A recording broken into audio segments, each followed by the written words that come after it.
நம்ம சிவகார்த்திகேயனோட ஆக்டிங்ல ரீசெண்டாக தியேட்டரில் வெளிவந்திருக்கிற ஒரு Tamil action thriller drama movie தான் மதராசி. இந்த படத்தில் நம்ம சிவகார்த்திகேயன், வித்யுத் ஜாம்பால் மற்றும் ருக்மணி வசந்தான் லிட்லாம் ப்ளே பண்ணியிருப்பாங்க. நிறைய பேருக்கு இந்த படம் பிடிச்சிருக்கும். ஸோ பர்சனல் ஒப்பீனியன்ஸாக நிறைய இருந்தாலும் இந்த படம் பார்க்கறதுக்கு ஓரளவுக்கு நல்லாவே இருக்குது. அந்தளவுக்கு மொக்க பண்ணல. ஏஆர் முருகதாஸ் படங்கள் ரீசெண்டாக வந்த படம், இந்த ஹிந்தி படம் கூட அந்தளவுக்கு பெருசாக ஓடலை.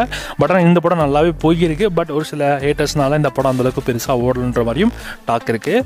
இந்த படம் எப்போ தான் ஓடிட்டு வரும்னு சொல்லிட்டு வெயிட் பண்ணிருப்பீங்க. ஒரு இந்த படத்தை இப்போ வரைக்கும் அக்டோபர் 1 நைட் கரெக்டாக 12 மணி போல உங்களுக்கு அமேசான் பிரைம்ல ஷெட்யூல் பண்ணியிருக்காங்க. இந்த படம் உங்களுக்கு தமிழ், தெலுங்கு, ஹிந்தி, கன்னடா, மலையாளம்னு மல்டிபிள் லாங்குவேஜ்லையும் உங்களுக்கு ஸ்ட்ரீம் ஆகிடும். ஸோ கண்டிப்பாக பாருங்கள். பார்க்க மிஸ் பண்ணவங்க எல்லாமே இந்த படத்தை இன்னைக்கு சரியாக 12 மணி போல் இந்த படம் உங்களுக்கு பிரைமில் ஸ்ட்ரீம் ஆகிடும். செக் பண்ணி பார்த்துக்கோங்க. கண்டிப்பாக அந்த தங்கப்பூவே சாங்காக கண்டிப்பாக நீங்கள் பாருங்கள். அவ்வளோ நல்ல படம். அந்த அளவுக்கு என்ன சொல்லிட்டு போர் அடிக்காமல் நல்லா எங்கேஜிங்காகவே கொண்டு போயிருக்காங்க. நல்லாவே போச்சு. ஸோ ட்ரை பண்ணி பார்த்துட்டு எப்படி இருக்குன்னு சொல்லுங்கள்.